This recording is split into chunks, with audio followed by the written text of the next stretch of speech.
And so the lolcow known as Chris Chan, who cheated personal responsibilities all his life, could not cheat it this time. Arrested for the heinous act he committed marked the end of not just himself but of a era. And for just a moment the online discourse was interrupted to watch the shitshow unfold before their very eyes. The Christorians were compelled to see through this final saga to its bitter end, not out of joy or even for the morbid curiosity, but out of a sense of obligation to document the final act, perhaps to pass it down to future generations as a cautionary tale. During the trial saga, Chris was facing serious jail time from the overwhelming evidence collected. In the initial stages of the proceeding he requested Magic Chan to represent him as his legal counsel, which was instantly denied, and a public defender was assigned to represent him.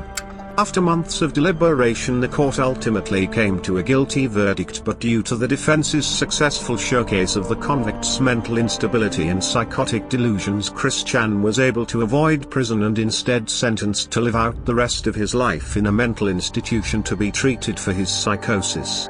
By this point the story of Chris Chan reached global notoriety. The public at large knew about the misadventure of Sonic Shoe and its demented creator. To capitalize of the newfound interest of the Christian Weston Chandler case, major Hollywood studios and media companies were in talks to produce film adaptations and TV specials. Netflix in particular was the first to massively invest in a Chris Chan-related project, commissioning a 6-part docuseries to debut it in their streaming service. When the documentary eventually released, the reception was devastatingly negative, many citing its content as exploitive smut, incoherent in its themes and rushed in its production.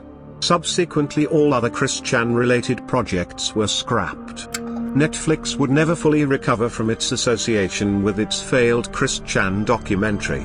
Almost as if they received a curse, they only met further failure and would eventually cease all operations. Many industry insiders pinpoint the Chris Chan docuseries as the catalysts to Netflix's downfall. Cole Smith, the older brother of Chris, initially ignored all the controversy involving his family, refusing to do any press. He was adamant to keep to himself off the spotlight. But after Chris's trial was over he relented to do some interview to give his side of the story. All the attention Cole received eventually accumulated in him publishing a tell-all book chronicling his life. Barb and Chris had a minor role, but it gave some insights into them. The book garnered moderate success. Once the Chris Chan hype dried up, Cole gracefully went back to conducting his film reviews, occasionally making his sole objective in giving widely well-received films its only negative score. Barb Chandler, no longer exploited by the monster she created, was placed into a nursing home facility. She would live out the rest of her days alone, never to receive any visitors or well-wishers. Bella, the one who accelerated Chris's downfall not out of heroic intent but for sadistic pleasure.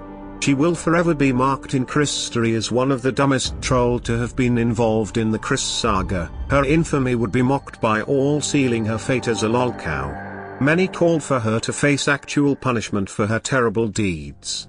But no serious repercussions ever came from all the online outrage. Some say she's still microwaving hamsters to this very day.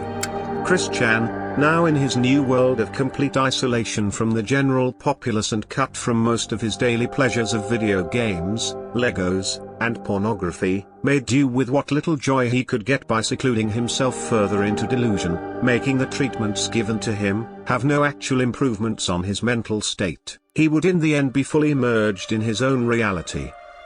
Rumors persisted of him working on more Sonic Shoe issues, but nothing ever came of it, as no one could verify the existence of these mythical texts, much less get their hands on them. If they were real, only the creator of the Electric Hedgehog Pokemon got to witness the further adventures of his own creation.